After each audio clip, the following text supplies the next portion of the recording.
Great news! There's a quick way you can save money. Switch to Geico. Geico could help you get great coverage at a great price. And it only takes 15 minutes to see if you could save 15% or more on car insurance. Go to geico.com today and see how much you could save. This is the Stephen A. Smith Show podcast. I'm Stephen A. Yes! Yes! Yes! What's up, everybody? Welcome to the latest edition of the Stephen A. Smith Show, coming at you as I love to do every weekday over the airways of ESPN Radio, 250-plus markets across the United States of America. As of this past Monday, including Houston and San Antonio, by the way, welcome aboard. And of course, ESPN Radio on Sirius XM. Channel 80. Number to call up as always is 888-SAY-ESPN. That's 888-729-3776. Yes! Yes! And I am going, I'm in this mood, ladies and gentlemen, for two reasons. Number one, the NBA playoffs are officially here. What a game last night with Minnesota and Denver. What a game. I mean, you're trying to play in, you're trying to get to the postseason, you're trying to make sure that you're in a 13-year drought if you're Minnesota, you're trying to make sure you make the postseason if you're Denver. That's how you play basketball. That's how you play basketball. That's one thing, that game. Number two, Russell Westbrook averaging a triple-double 2 consecutive years. First time in NBA history it's been done. Number three, the playoffs overall are officially on the way. The number 1 seed, Houston Rockets, will go up against the Minnesota Timberwolves. The number 1 seed, Toronto Raptors, will go up against the Washington Wizards. And in between, you'll see OKC against Utah. You'll see Golden State against San Antonio. You'll see Portland against New Orleans. You'll see Cleveland against Indiana. You'll see Philly and Miami. And you can discuss which series is best in your mind, which one you can't wait for. All of that stuff is stuff that we're going to talk about. And obviously, we're right here. This is the place for playoff basketball, y'all. The Stephen A. Smith Show, ESPN Radio, time for Straight Talk. Brought to you by Straight Talk Wireless, best phones, best networks, no contracts. Forgive me, however, if that is not what's on my mind right now. Forgive me if what's on my mind right now. Ladies and gentlemen, I would ask you to indulge me and exercise just a touch of patience. I know NBA basketball is going on. You got the top 8 teams from each conference in the postseason. Usually it ain't the damn New York Knicks, which means at this time of the year, it's when they literally saunter into irrelevancy. But not today. Because this is a key moment for the New York Knicks. Are you listening, James Dolan? Are you listening, President Steve Mills? This is a key day for the New York Knicks. It's key. It's your moment. It's your time. It's your time to grab it by the you-know-what and take it. This ain't a time to mess around. This ain't a time to sit up there and lollygag around this issue. It's a serious business. It's a serious. The New York Knicks, immediately following their season-ending victory over the Cleveland Cavaliers last night, as meaningless as it comes. LeBron James only played about 11 minutes, scored 10 points, wanted to continue his streak of scoring in double digits. That's what Tyronn Lue said. The second he got to 10 points, Tyronn Lue was going to take him out, and he was true to form. He kept his word. That's exactly what he did with LeBron James. Immediately after that game, probably once the team got back home, Jeff Hornacek was fired as the head coach of the New York Knicks. I want to state for the record, we wish Jeff Hornacek well. Jeff Hornacek is a good basketball mind. He's not a bad coach. Nobody's trying to say that the job that he did with the New York Knicks was so awful he doesn't deserve to be here. Nobody's trying to imply that he doesn't deserve to be a head coach in the National Basketball Association. Nobody would dare try to imply that. That is not what we're talking about here. What we are talking about here, ladies and gentlemen, what we are talking about, more so than anything else, It's a new era. What we're talking about is the fact that this man, Jeff Hornacek, nor anybody else, almost no anybody else at this particular juncture, would be the right man for this job, because this is not just about basketball. This is about something more. Because the New York Knicks are so dormant, because they're so irrelevant, because they're so moribund, because they've been so disgusting for so many years. Jeff Hornacek had to go. Because what you need is not just a basketball coach. You need a homeboy. You need somebody from these streets. You need somebody that can walk the streets of New York. You need somebody that'll stand up and lives, eats, and breathes New York. You need somebody accustomed to the fog and the smog. You need somebody that's accustomed to the traffic jam. You need somebody that understands the pulse of this city, much like Magic Johnson did with the Los Angeles Lakers. Why you think it was such a great hire by Jeannie Buss? You don't just go and get anybody or let daddy's little boy take over and he making decisions while he's in Hooters bars. You don't do that. Jeannie Buss went out and she got Irvin Magic Johnson. Somebody who's proudly synonymous with L.A., who let you know by his mere presence that anything less than winning was unacceptable. And the pursuit of winning is priority number one. That's what the New York Knicks need. And they can have it. It's right there for the taking. All you got to do is hire Mark Jackson as your next head coach. Now, there are some people that say, come on, Stephen A. Come on, Stephen A. Mark Jackson's good, but come on now. Y'all are not understanding what I'm trying to say. This ain't just about basketball. This is about more than that.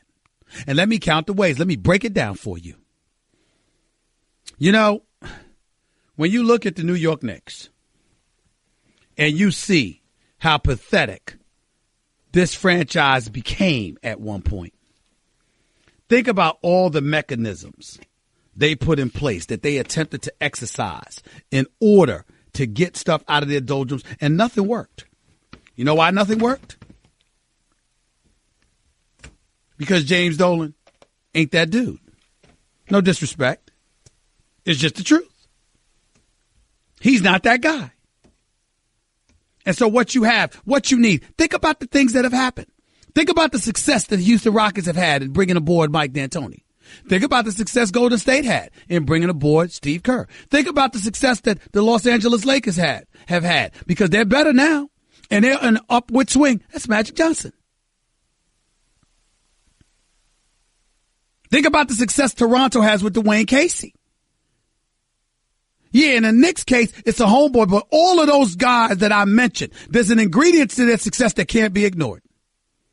And that's the kind of stuff that we need to talk about today. We need to understand why things are the way that they are and why change needs to arrive. I'm telling you right now, since 1999-2000, when Jeff Van Gundy left, the New York Knicks have been an absolute joke. They've been a model. The only thing consistent about them is their pathetic tendencies. And they tried the Hail Mary. They went out and they got Phil Jackson because James Dolan begged him to come on board. And James Dolan begged him to come on board because James Dolan didn't want the Heat directed in his direction. But what did Phil Jackson do? He betrayed them. You can slice it any way you want to. And I say betray because there was a dereliction of duty. Obviously, none of us are getting younger. We all get older. So Phil Jackson falling asleep in practice while the team was practicing. I'm sure he didn't mean to do that. You're old. You're older, rather. Your health is not the greatest. Those kind of things happen. I'm not going to indict Phil Jackson for that. I'm not going to indict Phil Jackson for having bad hips. I'm not going to indict him for not being able to travel. But I can indict him for not being available, for leaving the spokesperson's role to Carmelo Anthony, a player, to not bringing aboard a coach that folks could trust and believe in. Derek Fisher's a nice guy, but he had no coaching experience. Jeff Hornacek had no business in New York. You had to make a change. You had to do something different.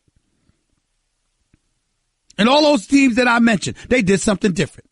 And they did something that mirrored the kind of franchise that they wanted to have. It wasn't about them as individual owners. It wasn't about them as individual executives. It was about the city they represented and what they knew the city wanted and trying to deliver on that. That's what it was about. And that's why Mark Jackson has to be the next head coach of the New York Knicks. Notice I didn't say Doc Rivers, who I think is a damn good coach. And you certainly don't lose getting Doc Rivers. And he certainly can handle New York. But he's been in Orlando. He's been in Boston. He's been in L.A. So he is what he is, particularly when CP3, Jamal Crawford, and J.J. Redick all leave and Blake Griffin ends up getting traded and feeling unwanted. With DeAndre Jordan, in all likelihood, looking to get the hell out of the door himself, probably to head to Houston. So Doc Rivers might be the right coach in most places. Right now, not New York. What about David Fizdale, who just finished coaching in Memphis before they railroaded him and they didn't do what they were supposed to do with him? What about that? Well, there's a simple explanation to that one. You know what it is? I think David Fizdale is going to be a great coach. If Luke Walton had messed up, I thought David Fizdale would be the next head coach for the Los Angeles Lakers. But New York's not the right place right now. You know why? Because why did he leave Memphis? He had management sticking their nose and stuff, not sharing his vision, not doing what he thought was necessary in order to win basketball games. And more importantly, as much as the locals loved him because he had the pulse of the people in Memphis, he hadn't accomplished enough to resonate in such a fashion that the organization would have to pay and pay dearly for letting him go. Same would be applicable in New York. What about David Blatt? Other than his resume that he's friends with Steve Mills and the fact that he did coach LeBron James to a finals. Remember, LeBron James was the one that wanted him gone, along with others. I like David Blatt, but come on now. Another team, not New York. And that brings us to Mark Jackson. Queens native. Played ball at O'Connell Park in New York. I ain't gonna knock him for living in L.A. Who the hell wouldn't want to live in L.A.? I'm here half the time now. I'm here right now. This sunshine ain't no joke. These palm trees. Sunshine. I don't give a damn about traffic on the 405 when you can go to some of these restaurants with these palm trees and Rodeo Drive right down the block. I'll get over the traffic. This is la-la, baby. Can't knock them for that. But when you're a New Yorker for life, no matter where you live in.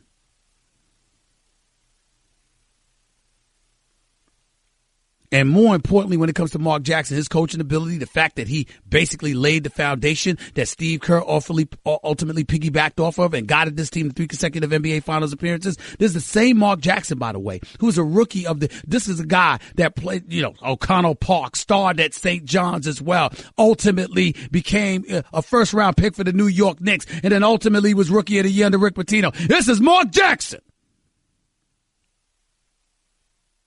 And I understand that I know him, and I understand that he's a friend, and I understand that he's a colleague here at ESPN/ABC. I don't care about that. So is Jeff Van Gundy, who would be a great coach for most teams. Phenomenal coach. But let me tell you something right now. When it comes to New York City, do you not understand how disgusted New Yorkers have become? Don't you understand we can't take it anymore? We can't take it. We're sick and tired of it. The losing, the ineptitude, the dysfunctionality, making headlines for all the damn wrong reasons. We're tired of it. We're just tired of it. We can't take it anymore. And more importantly, we can't take somebody spitting in our face figuratively and telling us it's raining. We want to look at somebody and know they telling us the truth. And we don't want it from the players who has to be politically correct because they got their careers to worry about. We don't want it from an executive that's beholden to James Dolan.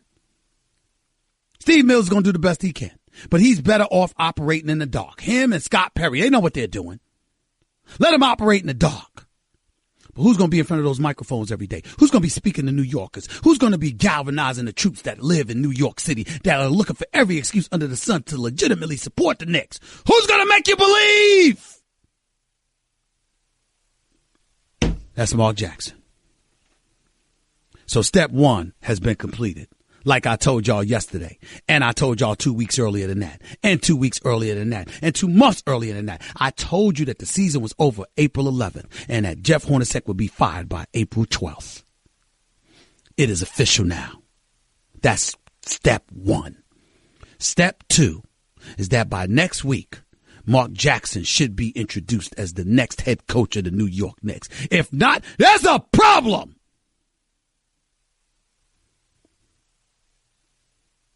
This is what's necessary. It's not just about basketball. It's about New Yorkers. It's about speaking to New Yorkers and supporting New Yorkers and giving them the love back that they give you. You got to have somebody to galvanize the troops. And I'm talking about the fans, Knicks fans, the team, and everybody in between. We need it. As far as I'm concerned, if it ain't Mark Jackson, go get Kenny Smith of TNT. Those are the two names that come to my mind because of the state of affairs that exists with this franchise that James Dolan has stewarded over the last couple of decades. 888, say ESPN. That's the number. Call us 888-729-3776.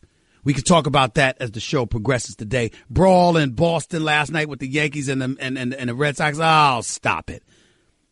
Players always getting in the fights. It ain't no real fight. When you know that you're only going to get a chance to throw 1 or 2 shots, and then all of a sudden everybody going to be jumping on top of each other. You don't really want to fight. Just stop it. Y'all can make a big deal out of that. Everybody acting like this is what the rivalry needed. All right, fine. Yankees, stop striking out. Win some damn games. Then come talk to me.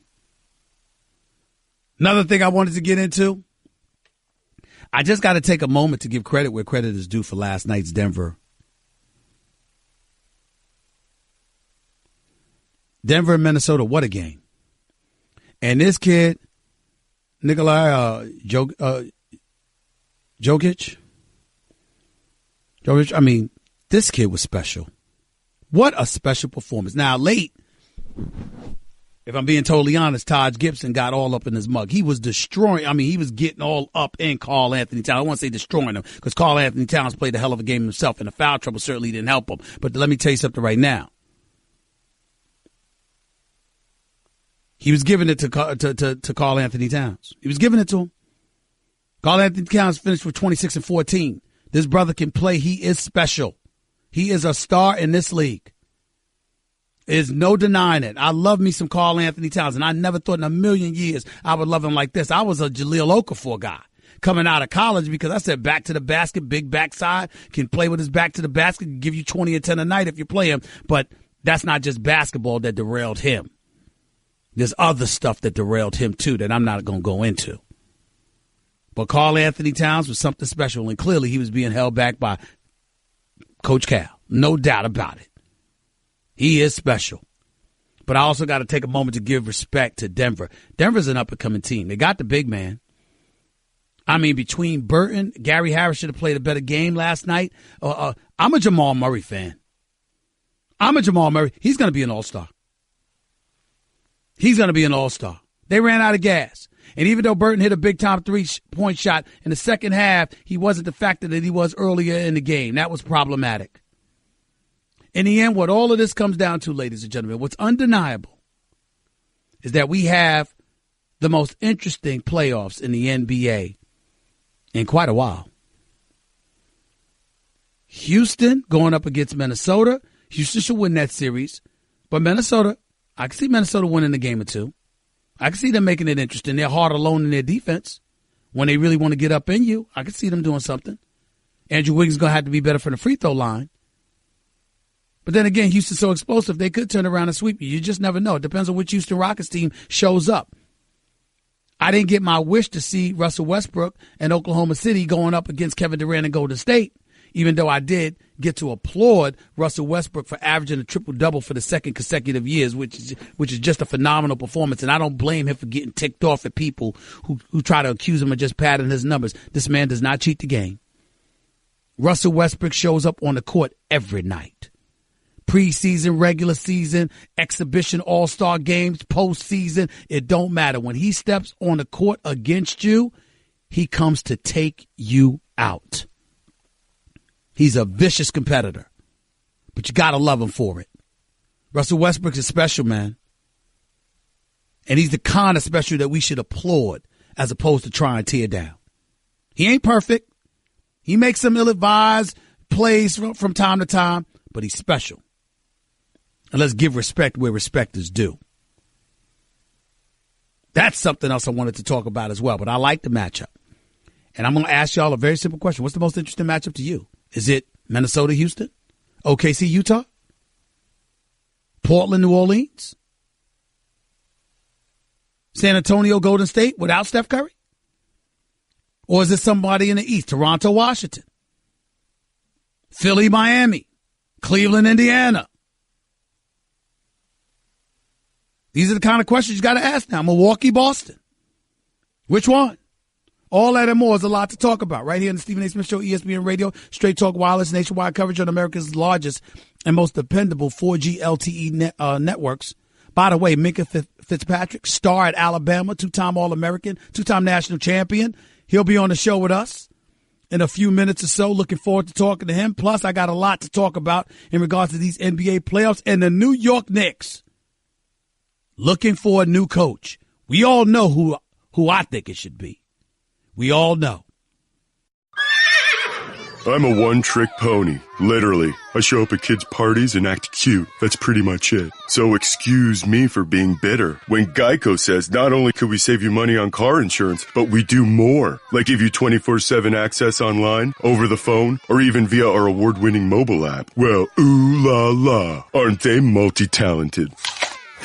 Hey, I said organic carrots. Geico. Expect great savings and a whole lot more. You're listening to the Stephen A. Smith Show podcast. 30 minutes past hour number one back here on the Stephen A. Smith Show, ESPN Radio. It is my honor and privilege to have my next guest, All-American, two-time national champion, one of the great defensive players in college football, the one and only Mikah Fitzpatrick for the Alabama Crimson Tide. Roll Tide, baby. What's going on, man? How are you? Roll Tide. I'm good. How you doing? I'm all right. By the way, did y'all like when y'all see me on TV and y'all hear me going, Roll Tide? Yeah, y'all like man. that? Yeah, we love it, man. We love it. I got to tell y'all, man, I mean, the year before when y'all lost to Clemson, it broke my heart because I was like, damn. You know, everybody was getting on me about that. But this year, y'all won the national title. I mean, talk to me about how much better, or if at all, did this national championship felt compared to the first one you had 2 years prior when you beat Clemson? Man, it was a whole lot sweeter this year just because of how rough this season was. We lost a whole lot of people, especially on the defense. We lost a bunch of linebackers, defensive linemen. I was hurt myself. I was playing hurt about half the season. And, it was a tough season. We had a whole lot of ups and downs, but everybody just stuck together as a unit. And at the end of the day, like when we won, we were just thinking back on everything that we've been through as a team and as a brotherhood. And I just made it a whole lot more better than the first one for sure. What was the big moment or was there ever a moment this year where, because of the injuries to yourself along with others, that you found yourself questioning whether or not y'all were going to be able to get it done? No, I knew that we were always going to be able to get it done. I questioned sometimes how hard it was going to be. Because I knew, it was going to be difficult after we lost some people, and I knew it was going to be real hard to play injured.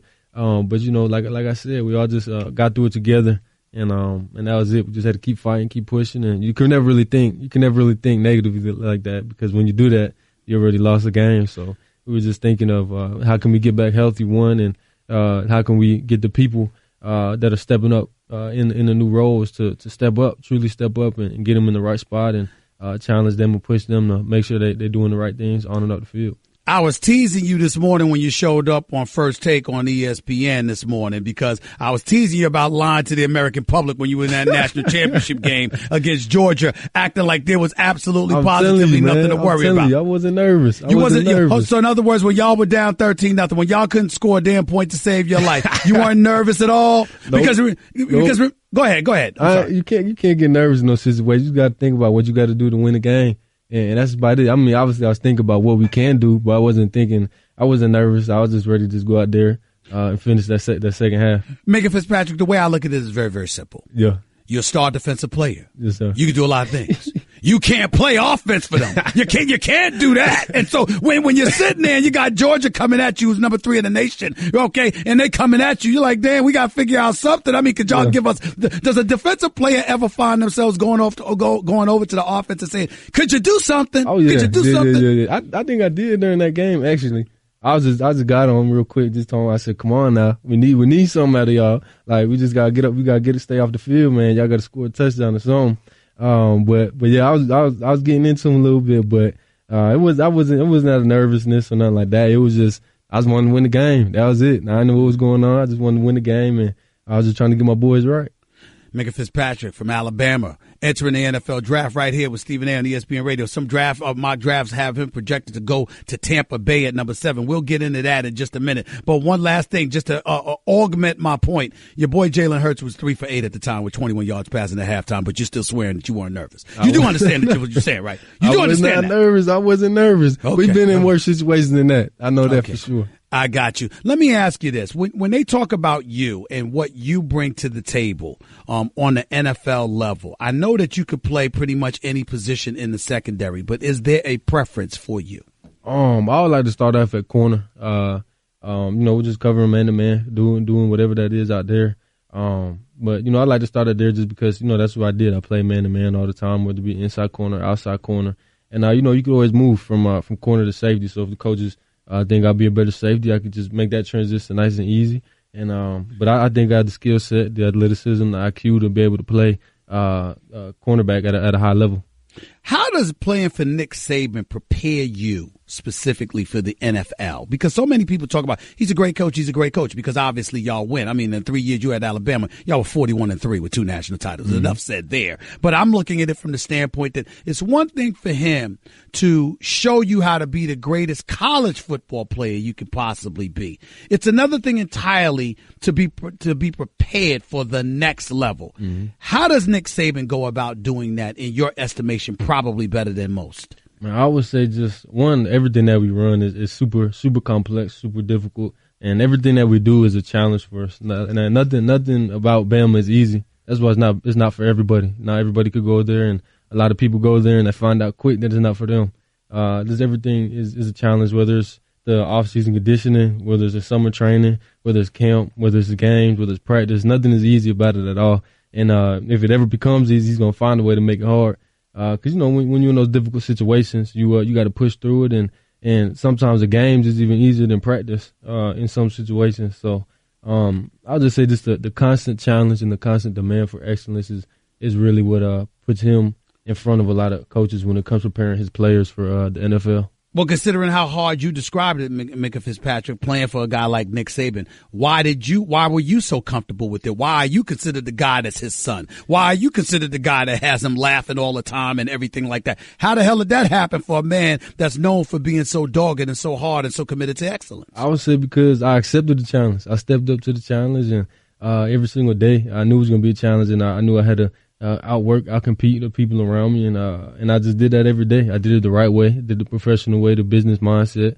Didn't get in no trouble. Just did what I had to do on and off the field, and it got me where I am today. What does Nick Saban tell you about where you'd be best at in the National Football League?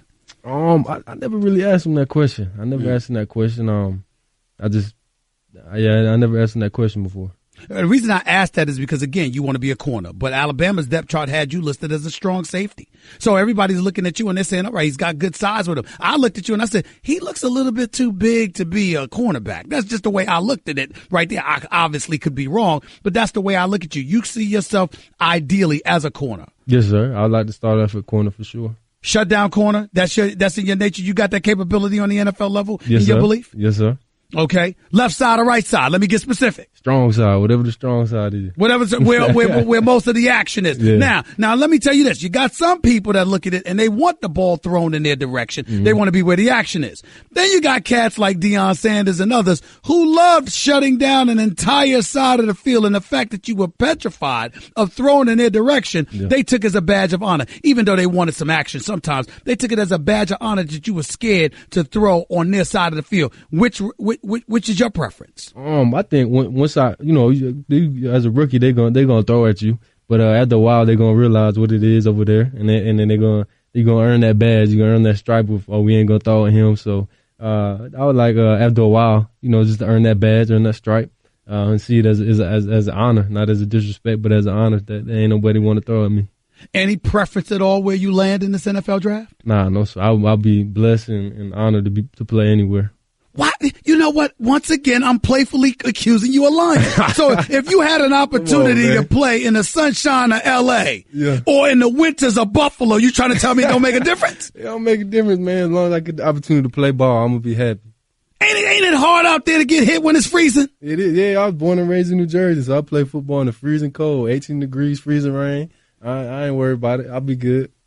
All right. I guess the New York Jets should hear that, even though they got the number 3 pick, so I don't know if you're going to go there. But I appreciate it, man. Great year, great career. Congratulations to you, and I look forward to seeing you down the road, bro. Yes, sir. Appreciate that. Take it easy. The one and only Mikah Fitzpatrick from Alabama right here with Stephen A. on ESPN Radio. Probably going to be a top 7 pick. He's a bad boy. No question about it. He's somebody that somebody needs to have. I can tell you that much. There's a lot of teams in the National Football League that can't play defense and save their life. And obviously, you know where I wish, because I'm a Steelers fan, I wish that Mikah Fitzpatrick ended up with the Steelers, because Lord knows they need help in their secondary, but he ain't falling that deep. That much I can tell you. I can guarantee that. The great Mikah Fitzpatrick right here with Stephen A. on ESPN Radio. 888-SAY-ESPN. That's 888-729-3776. By the way, Weston knows how disruptive travel can be for your well-being, but with rejuvenating heavenly beds, a nutritious superfoods RX menu, and gear lending for when you leave your workout gear at home, Weston will help you stay in control and rise above it all. Weston, let's rise!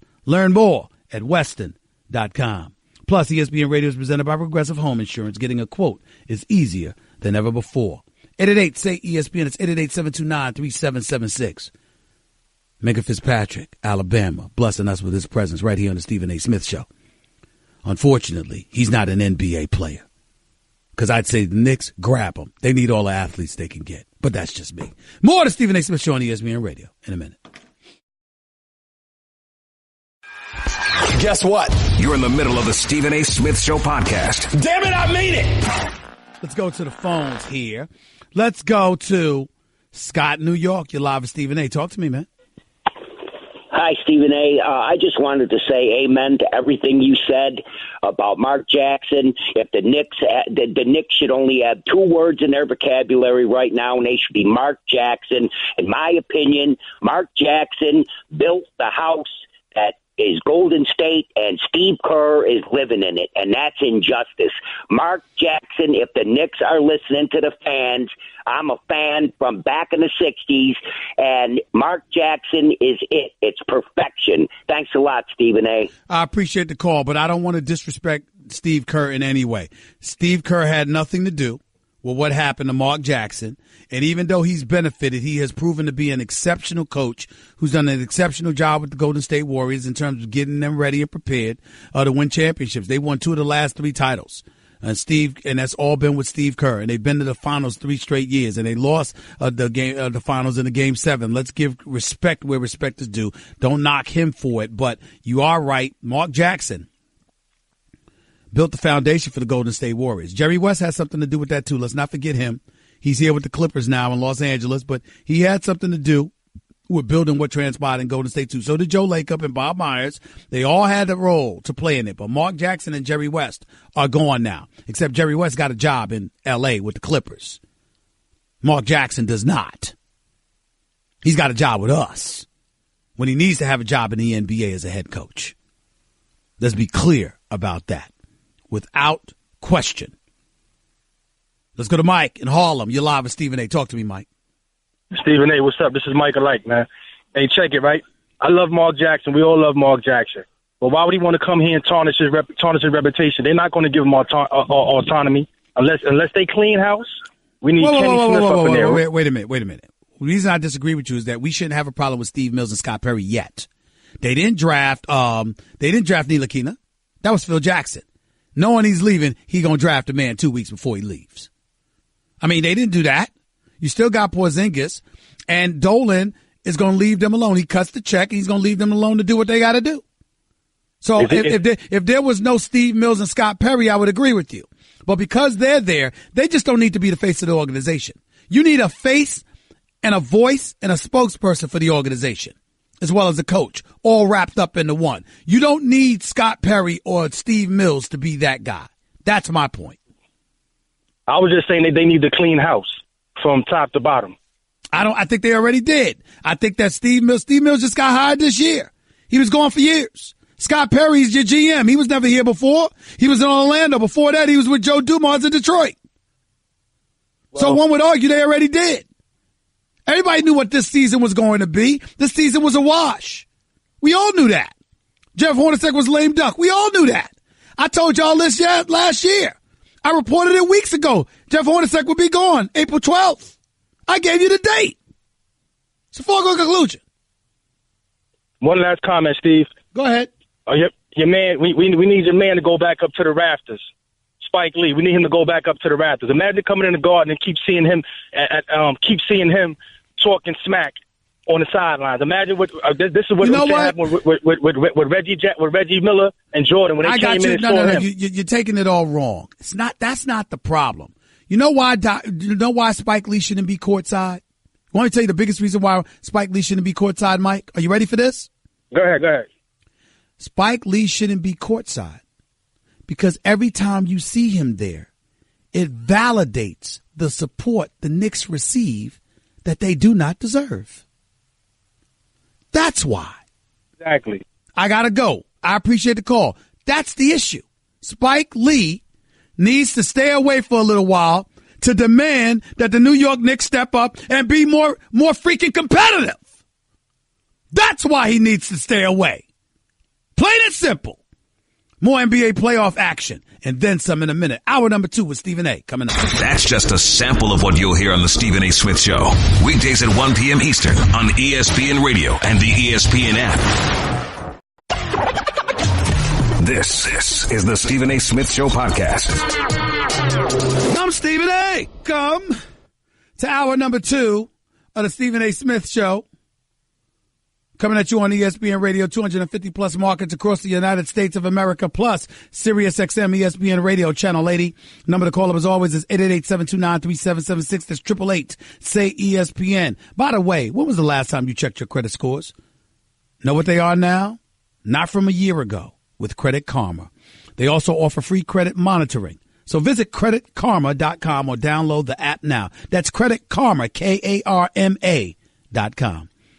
You know, I started off the show, and then at the top of the show, I mentioned the Oklahoma City Thunder.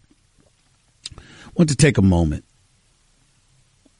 to pay homage to Russell Westbrook. You know, Russell Westbrook, you saw the videos on television with him going off, talking about people think it's easy, you know, let them try to come out here and do it and all of this other stuff. I got to admit, all of us who love the game of basketball, who cherish the game of basketball, we need to do a better job of coming to the defense of Russell Westbrook, myself included. I'm sick to my stomach, and I don't blame him for being completely ticked off. Because as I was explaining this morning on First Take, my television show First Take comes on ESPN every weekday morning at 10 a.m. to 12 noon Eastern, 7 a.m. to 9 a.m. Pacific. This is the deal. Russell Westbrook, everybody talks about averaged a triple-double this year, averaging 25, 10, and 10. Last year, he averaged a triple-double. He was the league MVP. He was absolutely sensational. Carried the Oklahoma City Thunder on his back. All of this is true. I get it. I understand it. All of it's true. But here's why Russell Westbrook needs to be furious. When people sit up there and talk about him chasing numbers, talk about him trying to pad stats and all of this other stuff, you know what it implies? That he's trying to do something extra than what he's always done. Have you not watched this man perform? Ladies and gentlemen, I'm not talking about his greatness. I'm not talking about the fact that he's the greatest. He's the most athletic point guard in the history of basketball. I'm not talking about that. I'm not talking about the 25 points he averaged last year or the 30 plus he averaged. The 25 points he averaged this season or the 30 plus he averaged last year. That's not what I'm talking about. That's not what I'm talking about. What I'm talking about is the Russell Westbrook. He averaged 31.6 points, 10 and 10 last year. This year he averaged 25.4, 10 and 10 this year. Shooting better from the field, but worse from three-point range. And worse from the free throw line. Went from 84% last year to 73% this year. Got to work on that. But I digress. My point is this.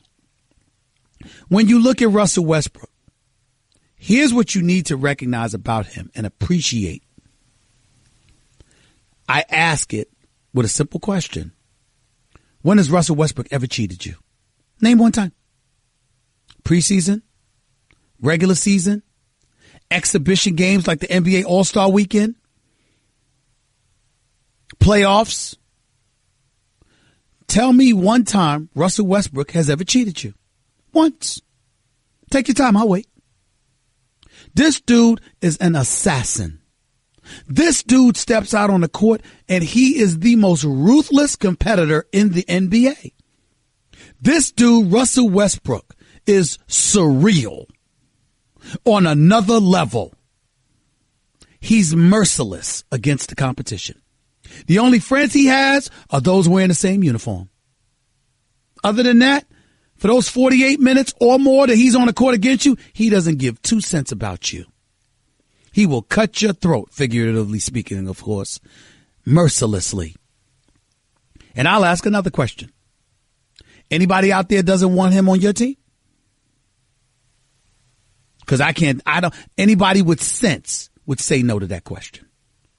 He is special. Do I agree with all the decisions he makes? No. Sometimes it's boneheaded decisions on the court.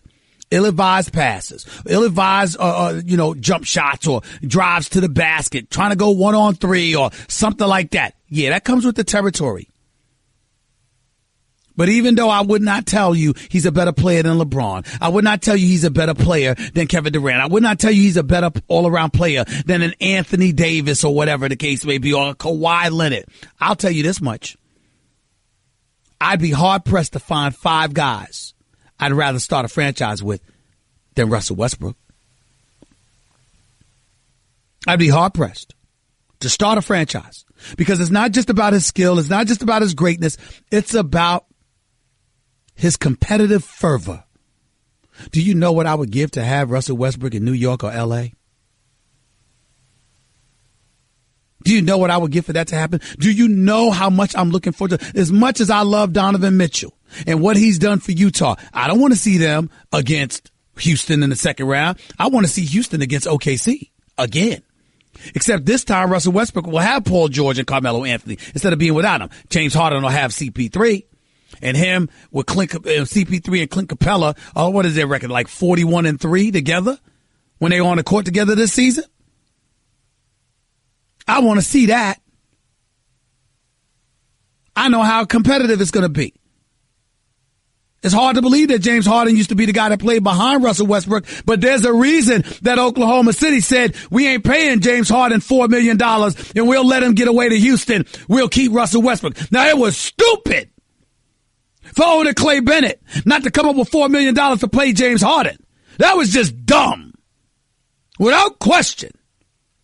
And I know James Harden wanted to be the man, and he wasn't going to be the man in OKC. I get all of that. But damn, just $4 million for James Harden? Back when he was coming off the bench, you still knew he was worth more than that. They should have gave him the money. But my point is, if there's one team that could get away with saying, well, we didn't want to do that, it's OKC. You know why? Because they're saying he wanted to be the man. And we already had one in Russell Westbrook.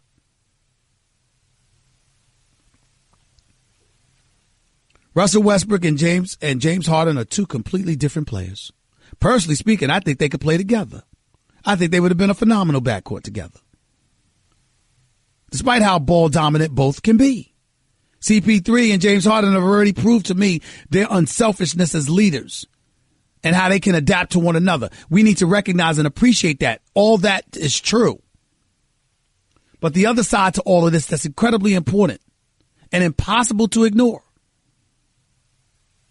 is that Russell Westbrook is that special. And for him to be 16 rebounds away from a triple-double, from averaging a triple-double, from becoming only the first player in NBA history to average a triple-double 2 seasons in a row. Ladies and gentlemen, the man played 80 games this year. He played 81 last year. Why y'all acting like needing 16 rebounds? He's cheating or something. What about the other 79 games he played in? Brother special, man. Does he seem like the nicest guy in the world? No. Because if you ain't in his camp, he don't give 2 cents about you. But I like that about Russell Westbrook. It doesn't bother me. A matter of fact, one of these days, I'd love to sit down for a one-on-one interview with Russell Westbrook just about his personality. Why he is the way he is. Because I happen to like it. It doesn't bother me. I ain't got no problem with Russell Westbrook at all. And all we ever say to each other is hi, bye. Unless I got an interview, I got a question at his locker, which was only once in my career. I don't give a damn about his personality. He's phenomenal as a player. And Oklahoma City is lucky to have him. But you know who else is lucky? The rest of us who love the NBA. Because this brother does not cheat us. He is absolutely right to be upset and annoyed by the implication that he's just trying to pad some stats. First of all, if he's just trying to get the 16 rebounds, so what? But the biggest reason he should be offended is because it implies that there's some extra level of effort that he's putting forth for this particular goal than he would for anything else, when the man gives the same amount of effort every single night. Ladies and gentlemen, it's rare that you will hear me say that somebody deserves over $200 million in a contract. You ain't never heard me question the money that Russell Westbrook gets. Because it don't matter whether it's $200 million or $200. This dude plays the same, like he's starving. And a guy like that should be far more appreciated than he is. And I, for one, am going to work on doing a better job of showing my appreciation to the brother. I really am. Because this is ridiculous. 888-SAY-ESPN. It's 888-729-3776. By the way, Frank Vogel fired as head coach for the Orlando Magic. I feel bad for Frank Vogel because it's not like he couldn't coach. Remember, this is the guy that took Indiana Pacers to back-to-back conference finals, just ran into LeBron and D-Wade in Miami. It's not like he can't coach. Something was missing in Orlando. But Nate McMillan is definitely doing a hell of a job in Indianapolis as his replacement, and I applaud Nate McMillan for the job that he did. He's a top 3 candidate for Coach of the Year's honors as far as I'm concerned, behind D'Antoni and Dwayne Casey. We don't know what the situation is going to be with Doc Rivers in L.A. Months ago, I was told this was his last season. Then you heard noise about his contract and how it would be difficult. Then you're hearing, well, you know what? That's not necessarily going to be the case. It'll be all right. It's hard to figure out what's going to happen to Doc Rivers. Here's what I'll tell you. I don't think he's going to be there. I think that Doc Rivers' days in Los Angeles are over. And I think it's because of Jerry West's presence. Jerry West is the man in Steve Ballmer's ear. And I think the moment Jerry West arrived, Steve Ballmer was making a statement that it may come time to move beyond the Doc Rivers era. I think that's what it says. I think Doc Rivers is a phenomenal coach. He's a phenomenal basketball mind. He would definitely do a phenomenal job in television. If Mark Jackson were to leave and get the Knicks job, I think Doc Rivers should be the replacement. He should be right there broadcasting the games as Mark Jackson's replacement if that happened. And that's assuming he doesn't want to coach, because there's a lot of jobs that he could coach. Hell, you could take him back to Orlando, even though I don't know if he'd want to do that. And I've already told you my feelings about Mark Jackson. Y'all know where I stand on that. 888-SAY-ESPN. It's 888-729-3776. John in Long Island, you're live with Stephen A. Talk to me. Stephen A., what up, man? You called it with Jeff Hornacek. He's out of here, man. Yes. He's out of here. Yeah, absolutely. Now, I got one quick question. How far do you think OKC can go, assuming they get rid? You know, they beat Utah. I think they're going to handle them in like They're not beating Houston. I don't think they're beating Houston. No chance? I'm not saying no chance. I think their chance is slim because I don't trust OKC's bench. Their bench is a question mark. See, a lot of times we think about Melo and Paul George and Russell Westbrook with Steven Adams. All right, and I get that. And Ferguson and Grant have been impressive at times off the bench, and Felton is experienced. I get all of that. And I'm not even worried about Melo, even though he hasn't been stellar. I believe Melo will respond to the challenge. I believe in Carmelo Anthony. All I've ever wanted for Carmelo Anthony was to have teammates that will put him in a position where the ball is in his hands to deliver something significant with a shot at a championship on the line. That's all I've ever wanted for Carmelo Anthony in his career. But I just think that this Houston team is so potent, so surreal in their own right, that I just think it's going to be too much of a challenge for them. So you don't think that if Melo was to play with that bench, you know? Well, first of all, I don't like you asking me the same question over again because it implies that I didn't answer your question. I'm very direct. I don't give a damn. I'm not going to lose any sleep over what happens. Okay, the bottom line is I'm telling you, I believe OKC would lose to Houston. Now, I will tell you this. It has a chance to go 7, but where's the game 7 at?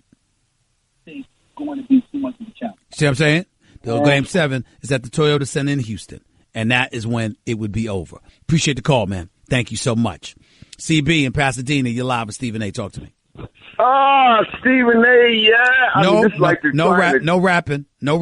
Just say your point. Go ahead. I know you do your little, your melodies, on the radio. You do your little thing. It is the Stephen A. Smith show. It ain't CB from Pasadena. See the difference? No, I respect that. No, I give much respect for that. But 17 straight threes, Stephen A. Smith.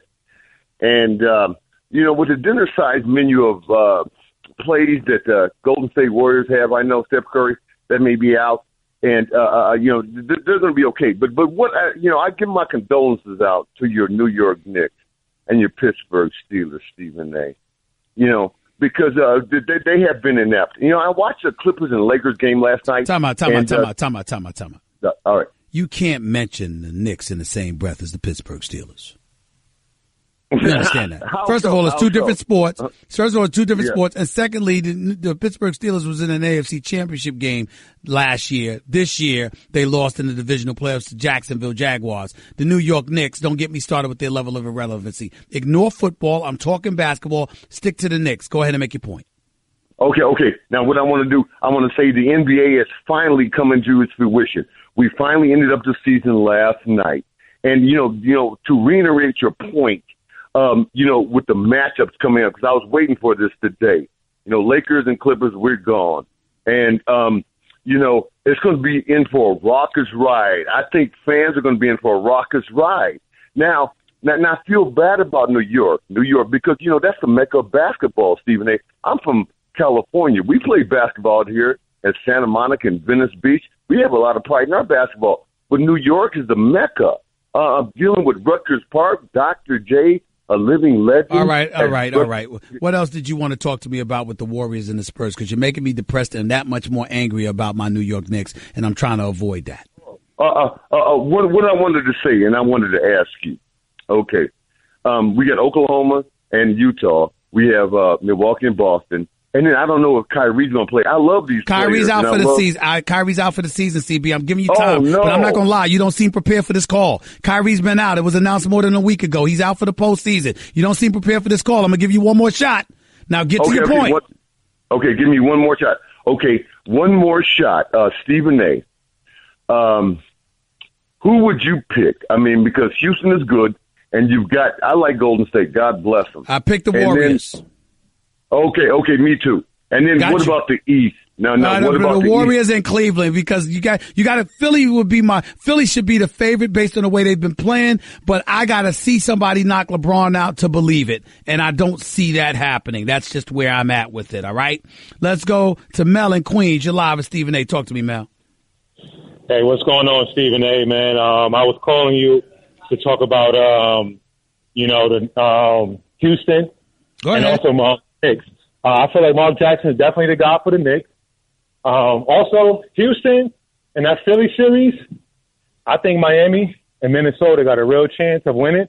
I know people are going to doubt. I have no faith in Houston at all. I don't think they're going to make it to the conference finals. But I'm not saying they're going to lose the first round, but I wouldn't be surprised if Minnesota beat them. I would. I don't think Minnesota's good enough offensively to beat a team like Houston. I do believe that OKC could potentially be. That could be interesting in the second round. Well, what it is with Houston is that, here's my thing. If you got like a Wiggins, an Anthony Town, and a Jimmy Butler, if they all play the series, they have nothing to lose to their potential. That's why I would say they have a chance. But to you made a comment about Westbrook. Westbrook is a great player, but the thing I question about Westbrook is his basketball IQ. He's athletic, he's quick, he does all those things. But like you were saying earlier, some of his biggest problems is his crunch time. Sometimes players is open. He have a couple extra dribbles. I don't think Paul George is staying. I don't think Melo's going to be there too much longer either once his contract is up. I think if you look at Kevin Durant, he left. If you look at Oladipo, he looks way better playing without Westbrook. So as good as Westbrook is athletically, and I just don't see him on a Curry ever being on Curry level or Durant or LeBron. You may disagree, but I like Dame Lillard better than Westbrook, and he always gives Westbrook the business. Well, listen. I love Damian Lillard. I think he's a superstar. His brother's big time. There's no doubt about that. But Russell Westbrook is unguardable. Russell Westbrook is a superstar talent. You might find players that you prefer better than him, but he brings so much to the table. He's more good than bad. And when he averages a triple-double, we don't need to be talking about him padding numbers and rebounds for one game. If I was 16 rebounds shy of my second consecutive triple-double, I would have went for it. Why is he wrong to do that? Why would people, he doesn't warrant insults for that. Now, if you want to look at him and say, okay, in terms of being a heady point guard, that's not necessarily his strength. His strength is his ability, his athleticism, and all of that other stuff. But I tell you this much, you'd still be hard pressed to find 5 players in the NBA you'd rather start a franchise with than him. Well, I agree, Rolo. I totally agree. But every time Dame Lillard plays against him, he give him that work. Well, Damian Lillard will give it to anybody with that, Jay. So I think he's a better player, all around player, IQ. Like I said, I think he's a better player than Russell Westbrook. And I think you can count on him more to make better decisions when the game is on the line. Got it. Versus you can with Westbrook. Understood. I appreciate the call, man. Thank you so much. 888-SAY-ESPN. It's 888-729-3776. Let's go. Who's that? Corey? Whatever your name is. In Maine, you're live with Stephen A. on ESPN Radio. What's up, man? Hey, how's it going, Stephen A? All right, go ahead, buddy. Hey, no, not to go off topic here, but after Frank Vogel getting fired, I just wondered what you thought about the ineptitude of the Orlando Magic franchise over this year. Like, what do they need to change? What's got to go on? You know what? I don't know. I mean, I'm not going to lie to you. They've been so irrelevant for so long. I haven't been enamored with them. I mean, just look at them right now. They haven't been in the playoffs since 2012 when they lost in the first round. And remember, they lost in the first round in 2011 and 2012 after going to the finals. They had 2 playoff appearances back-to-back, went out in the first round with Stan Van Gundy. He was let go. I think that everything went down the river once you hired Jacques Vaughn. I like him a lot as a person, but he just wasn't ready to be a head coach for a franchise. You went 1 year in the direction of Scott Skiles, all right? And so then you move from there, and now you got Frank Vogel. And I just look at it from the standpoint that, listen, the Orlando Magic are just irrelevant. There's no other way to put it.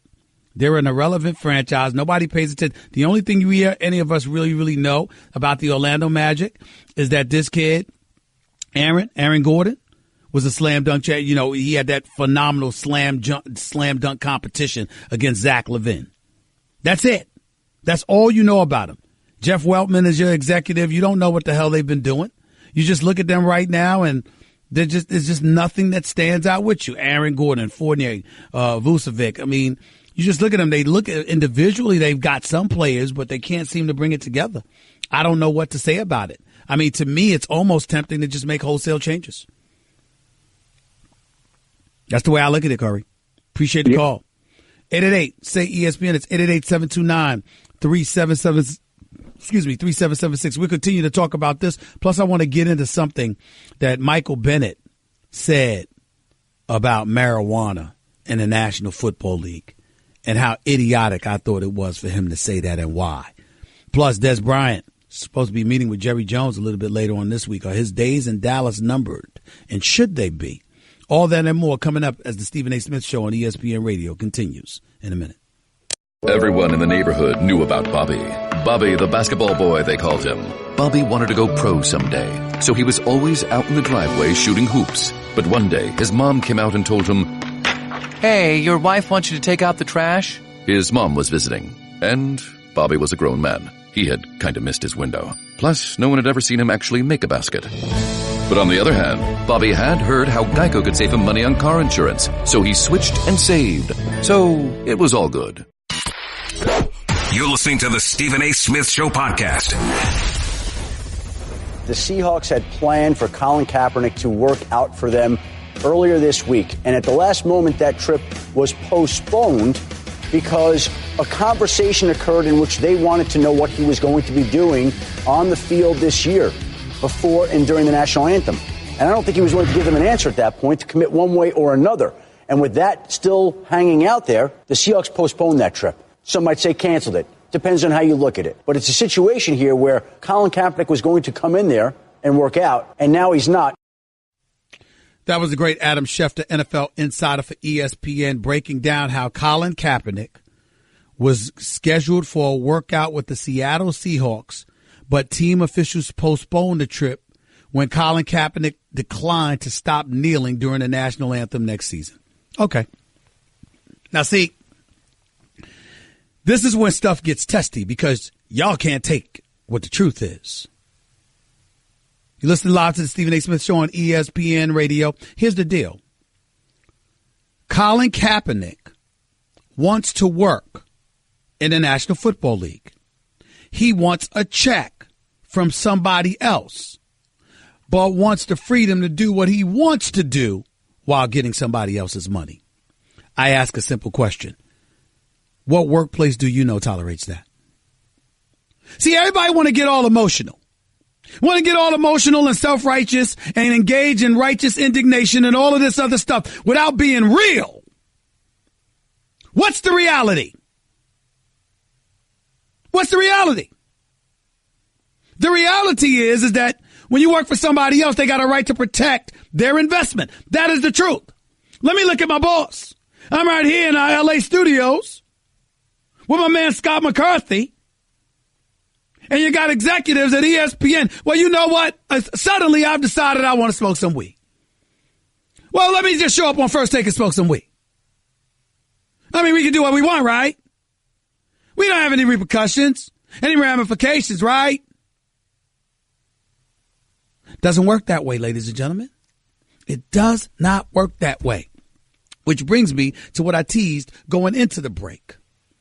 Ladies and gentlemen, Michael Bennett goes on the NFL Network the other day, and he talks about how he thinks 90% of the NFL players are smoking weed. Talking about how God created weed, whereas some of these medications, these anti-inflammatory medications and other things that these teams put in players' bodies, damage their kidneys and livers and all of this other stuff, and weed is healthier, and, you know, players don't trust that, blah, blah, blah. Fine. Totally understand it. I'm not against Michael Bennett on that. I'm not challenging the veracity, the truth of any statement that Michael Bennett made. What I'm saying is it was dumb for him to say that at this particular moment in time for two reasons above all else. Reason number one, the residue left behind from the impact of the protest by Colin Kaepernick and others, which ultimately ended up with the president feeling the need to comment about it, how, you know, a bunch of them, you should fire those SOBs and all of this other stuff. The residue from that still lingers, which compromises the owner's bottom line. Okay. And not only that, forces the public to look at these players in certain negative lights. Why would you do that? Why would you invite that kind of scrutiny on the players? Because we all know that most of the time, they're not busted for using it for medicinal purposes. So why would you do that? A. And B, to me, are more significant, and it's just my opinion. I got mad respect for Michael Bennett. Martellus Bennett as well. And by the way, it was Martellus Bennett that made that comment, not Michael Bennett, so my apologies. But I got mad respect for the brothers. Their community service, their activism, etc. Nothing but love for them. But what I'm saying is, Michael Bennett has been accused of doing physical harm to a paraplegic at Super Bowl 51 in Houston. That case is still pending. I thought it was irresponsible for the local sheriff in Houston to sit up there trying to convict him in a court of public opinion. I said, there's no way in hell that you're going to tell me that, this dude 6'6", 274 pounds is going to target a paraplegic. But we still need to find out everything that happened, obviously, because the accusation is there. But if you're Martellus Bennett and you know that you're synonymous with your brother, that everybody knows y'all, and you're two peas in a pod, when they look at you, they think about him. Just like when they look at him, they think about you. Because you're brothers who are stars in the NFL. So why would you bring that kind of attention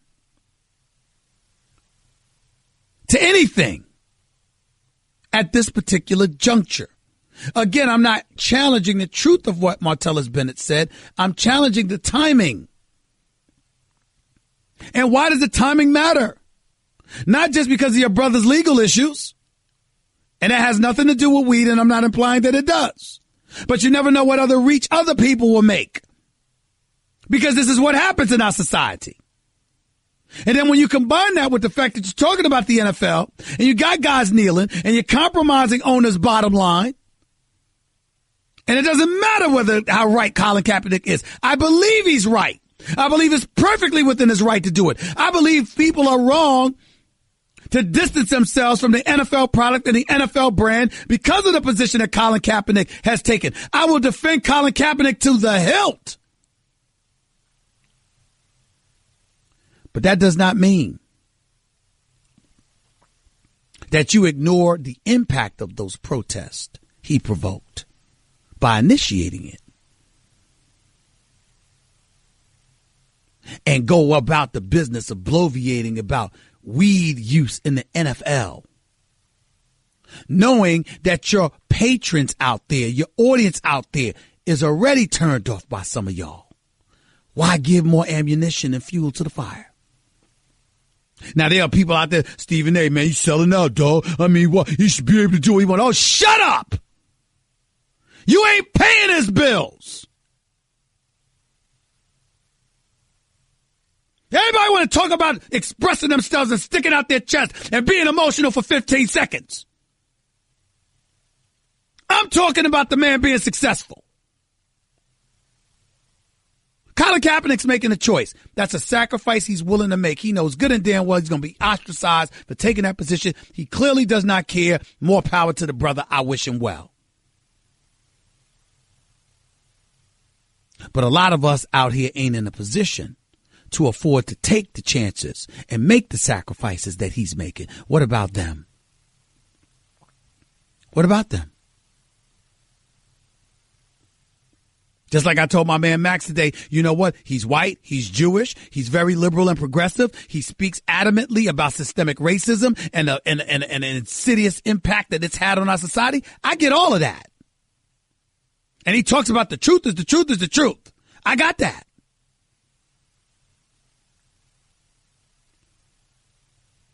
But even when it came to Rosa Parks refusing to give up her seat on the bus, do some of your history. Study some of your history. They could have got plenty of people to do certain things during the civil rights movement. They handpicked her to take that position because she would resonate. Let us not forget that. It's not just about sacrifice. It's about having a plan and making sure that that plan has an end game. Not just expressing yourself because you're in an emotional moment with no plan of action whatsoever. That's what we're talking about here. That's reality. Colin Kaepernick didn't have a plan. Martellus Bennett didn't have a plan when he showed up on NFL Network talking about we use 90% of the NFL players. NBA players always seem to have a plan. That's why they make their positions known while not compromising their money. Maybe the NFL could learn something from that. Maybe Colin Kaepernick could learn something from that. After all, why wouldn't you tell him you're not going to kneel anymore? Hasn't your goal already been accomplished? Or do you just enjoy being martyred? Guess what? You're in the middle of the Stephen A. Smith Show podcast. Damn it, I mean it! Back with the Stephen A. Smith Show on ESPN Radio for a few more minutes. Let's get to the phones real quick. Make your points real quick. Go ahead, John. Yeah, I'm here. I just heard you. Listen, about Martellus Bennett. Did he, since he recently retired, could it be that he felt that his comments wouldn't affect anybody? It doesn't make it right, but. Well, he said 90% of the NFL. I can't imagine how he thought that wouldn't affect nobody. But he's saying as a former player. But he said 90% of the NFL players are. He didn't say retired players. He said 90% of the players are using it. Like I said, it doesn't make it right and it doesn't make it smart, but, maybe he wasn't thinking. Got you. Clearly wasn't thinking. Appreciate the call, though. Thank you. Keith in Brooklyn, you're live with Stephen A. Go ahead, Keith. Stephen, I'm just trying to get some clarity on how you can compare Stephen Kaepernick and Martellus Bennett. No. I wasn't making a comparison. Okay. Not at all. What I was saying is that Martellus Bennett went on the NFL Network and brought up weed. I'm saying in light of the protest and the impact that had and how it's gotten the owners' backs up and the public because they affected ratings and a whole bunch of things that the NFL has been saying they suffered because of the protest once the president hijacked the issue and made it into something that it was not lying on Colin Kaepernick, basically, because that's not what Colin Kaepernick's position was, what Donald Trump tried to paint it out to be. Because of all of that negative stuff that came with the NFL, this doesn't help. That's what I was saying. I didn't compare. Because as a veteran, there's nothing wrong with Colin Kaepernick kneeling. It was another soldier who told him to kneel as opposed to sitting down during the national anthem. No. You went out for a second, Keith. Repeat your point because I did not hear you. I said, as a veteran, there is nothing wrong with kneeling during the national anthem. It was call back tomorrow. I'll let you back on because you're going in and out. Let's go to Eddie in Michigan. You're live with Stephen A. Eddie, real quick. Go ahead. Hey, Stephen A. How you doing? Huge fan. Thank you. Go ahead. Quick question. With Joel Embiid coming back, and I'm a huge LeBron fan, and I want him to win it every single year, but I'm nervous for him this year if he has to go up against Philly. Are you? Say what? I said I'm nervous for LeBron if he has to go up against Joel Embiid and the 76ers this year. Are you? Yes. I'd still put LeBron, but that's fine. I mean, listen, LeBron James is LeBron James, okay? I think he's the best in the world. It's the Eastern Conference, all right? And the bottom line is that, you're going to have to show me you can beat LeBron James 4 times in order for me to believe it. You have to you're going to convince me you can beat him 4 times. You're going to have to show me and convince me you can do that. I don't believe it. I got to see it to believe it, but I will tell you, the Philadelphia 76ers, they're a threat, legitimately. I appreciate the call, Eddie. Thank you so much. By the way, before I get on out of here, Martellus Bennett evidently didn't like my position. He says, he goes on Twitter just now, F you, Stephen A. Smith. All you do is hate on everybody 100% of the time. I can provide clips where I've done anything but hate, not just on numerous professional athletes, but including both Michael and Martellus Bennett. He is wrong and he is false, But he is entitled to his opinion, just like I'm entitled to mine. Let him say what he wants. No problem. I'm getting on out of here. I will be back on the air in 22 hours. Until then, peace and love, everybody. Bye-bye. That's just a sample of what you'll hear on the Stephen A. Smith Show. Weekdays at 1 p.m. Eastern on ESPN Radio and the ESPN app.